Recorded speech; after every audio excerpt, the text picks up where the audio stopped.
Good afternoon, everybody. It's Mr. Spada. I'm going to show you today in my home kitchen how to make corn chowder. Alright, so the first thing we're going to do is we're going to start with some bacon. Okay, I'm going to show you some pictures earlier of how I cut this up, and this was bacon ends. Okay, so this isn't sliced bacon, this is bacon ends. I'm going to turn my stove on here. Alright, I'm using a cast iron enameled pot right here. Okay, you can use any kind of soup pot that you have. So I've got bacon ends, and the reason that I use bacon ends, you may remember at school, sometimes we buy the bacon ends to use for soups. And the reason for that is bacon ends are cheaper than sliced bacon. So when they make beautiful sliced bacon that we use in the restaurant, they have the little ends that they cut off of them and they use them for soup. So if you buy this, it's going to be a lot cheaper. And we don't need little slices of bacon for this. We're going to do little diced pieces of bacon. Alright, so I've got this over medium heat. And what I'm going to do with this bacon is I'm going to do what's called rendering it. Okay, so when you render bacon, you look to get the fat out of it. Alright, so we're not looking necessarily to crisp this up or fry it. We're going to do it on medium heat until the bacon fat starts to come out. Because we want the bacon fat for the vegetables that we're going to saute. Okay, so I'm going to let that render. Okay, we'll fast forward a little bit. You can see the bacon is starting to render. Some fat's starting to come out of it. Steam's rising there. So it's starting to look good. We're going to cook it until we get a little bit more fat out of that though. Okay, while that bacon is still rendering, we're going to look at some of the other ingredients that we have for this chowder. While the bacon starts cooking, it smells delicious, very smoky. Alright, we've got butter.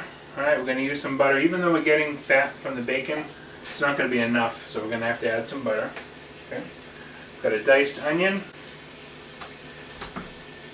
2 small diced potatoes,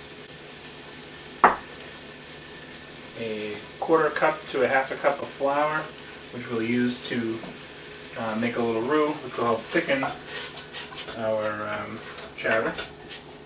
Okay. I've also got 4 cups of homemade stock. In this case, this is turkey stock that I made for Thanksgiving. I had some left over and froze it, so I just took it out of the freezer last night so I can use it for this.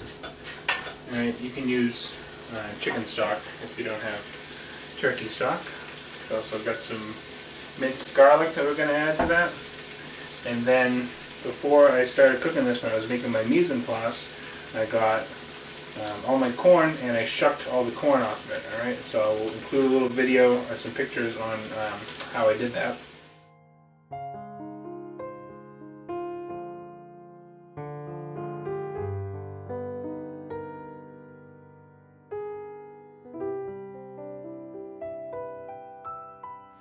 If you can't get fresh corn, you can use frozen corn, or you can use canned corn, or what really makes good chowder is if you use creamed corn. Alright. Okay, so our bacon is starting to brown up a little bit. Quite a bit of fat has come out of it. Alright, so now you can add the butter. Okay, and I'm actually going to use half that stick of butter. I think that was a little bit too much, so I'm just going to use half of it. I'm going to add it to the bacon. Okay. Get my towel.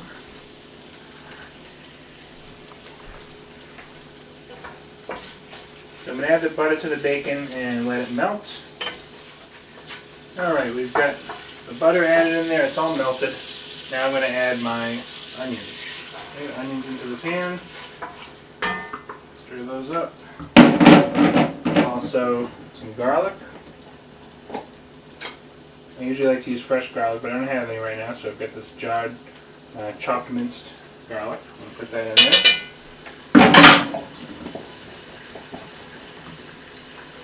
I'm going to stir that. I'm going to turn the heat up a little bit now too. Because now we want to cook these onions, we want to sweat them. Okay?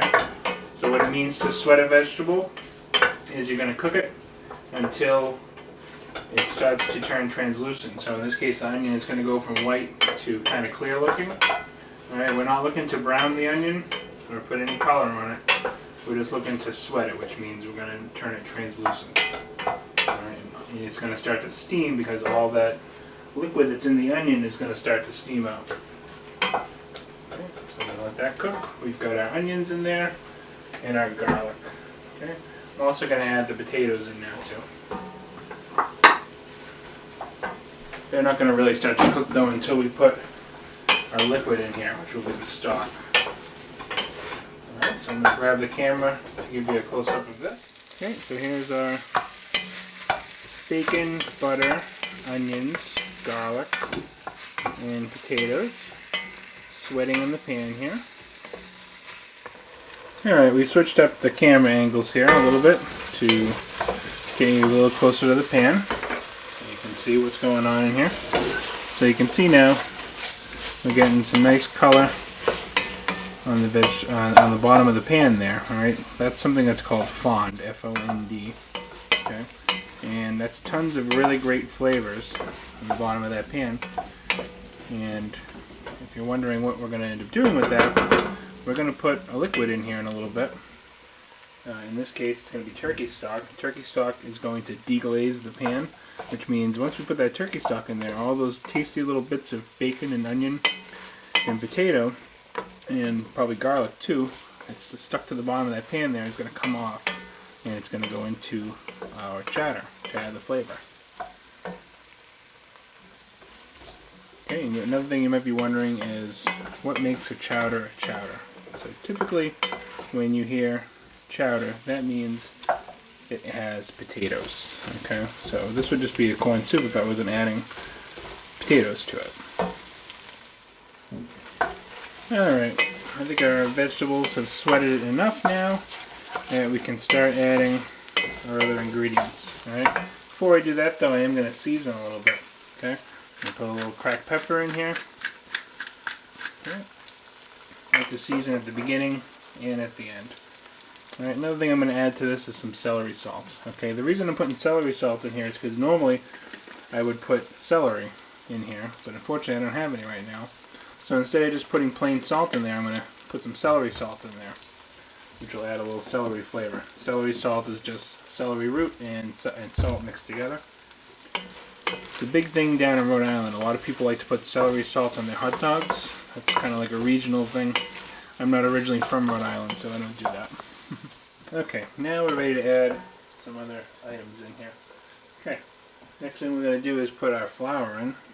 Okay, so the flour is going to make kind of like a little roux here with all the butter and the bacon fat, and that's going to help make the chowder a little thicker when we end up adding all our liquids to it.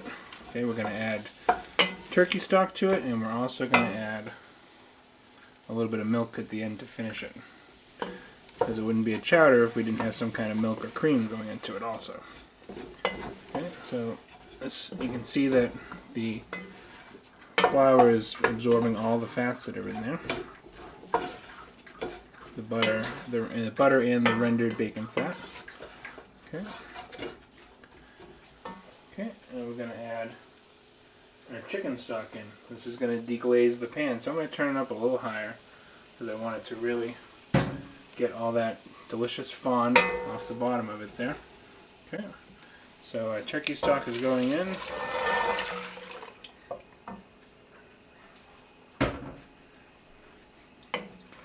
And I'm going to stir it around. Using the bottom of the spoon here, I've got this flat-sided wooden spoon here so I can scrape the bottom. Alright, and if I can feel stuff on the bottom here, those little pieces of fond, I want to make sure I get all those off and into the liquid.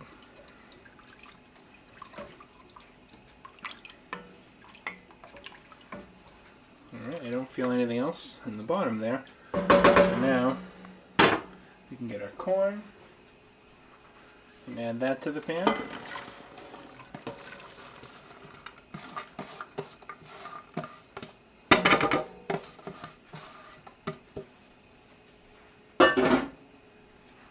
Stir that up.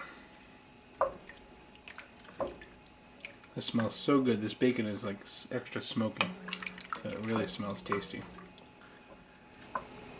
Okay, with all of our liquid in there now, except for the milk, which is going to go in at the end, we're going to bring this to a boil. So I'm going to really turn the heat up on this now and let it boil. Okay. Okay, that's going to help to cook the corn and the potatoes. And it's also going to help the flour, the roux that we added to this, start to thicken the chowder up. Because if you remember, a roux does not work until the water boils. Okay. Another thing that I'm going to add now is a bay leaf. Okay, I'm just going to put one in there. I got one big one. I'm going to let that get in there to add a little flavor too. And we've got to remember at the end to take that bay leaf out. Okay.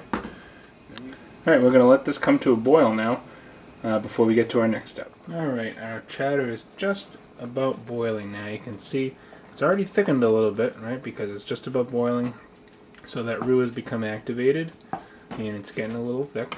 Alright, now remember we're going to add more liquid to this, so if it looks like it's already too thick, even though it's not boiling, that's okay because we're going to add milk to it at the end. The milk is going to thin it out. So I actually want this to be thicker than I need it to be because I'm going to add milk to it. Another thing that's going to help thicken this is the potatoes that are in here. Okay, so take a look at those potatoes. Those potatoes are going to start to break down a little bit as they cook. And while they break down, the starches inside there is going to come into the sauce, into the soup I should say, and that's going to help thicken it as well. Alright, so now that this is boiling, we are going to turn it down to medium low heat, and I'm going to cover it. And we're going to let it cook for about 15 minutes to cook the corn and potatoes, and then we're going to come back and check it then. Okay, well my timer just went off, so it's been 15 minutes. I'm going to take a look at our chowder now and see how it's doing. As you can see, it got nice and thick. I'm going to grab a spoon and see how our potatoes and corn are doing. Okay, let's see.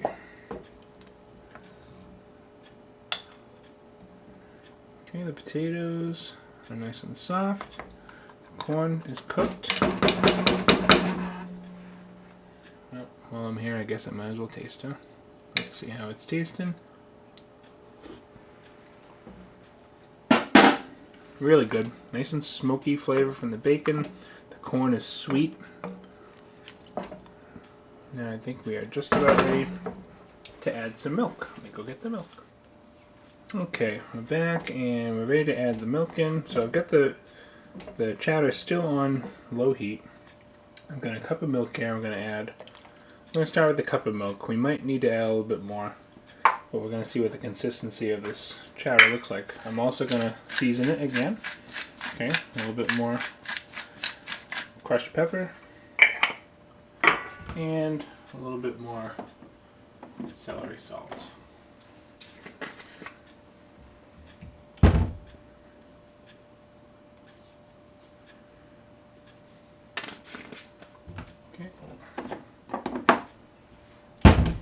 Stir that around, stir the milk in there. Now if you have cream, it would be better to use cream for this because it would make it creamier, obviously, and a little bit thicker.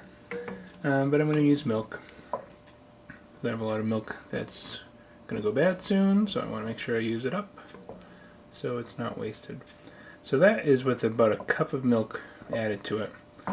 I like the consistency of this chowder right now. I think it's thick enough. I don't want to add too much more liquids to it because it's going to change the consistency of it. But I am going to let it simmer now on very low heat for another hour or two. Okay, and I'm not eating this chowder today. I'm actually going to have it for dinner tomorrow. The reason I'm making it today is because I think any kind of soup tastes better if you make it a day or two ahead and let the flavors kind of marry for a little bit before you go to eat it. Okay, that's why I think when Ms. Ferrasso and Mr. Dufresne make soups, they always taste better the next day. Or the day.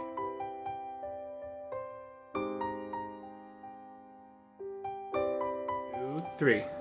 Corn chowder!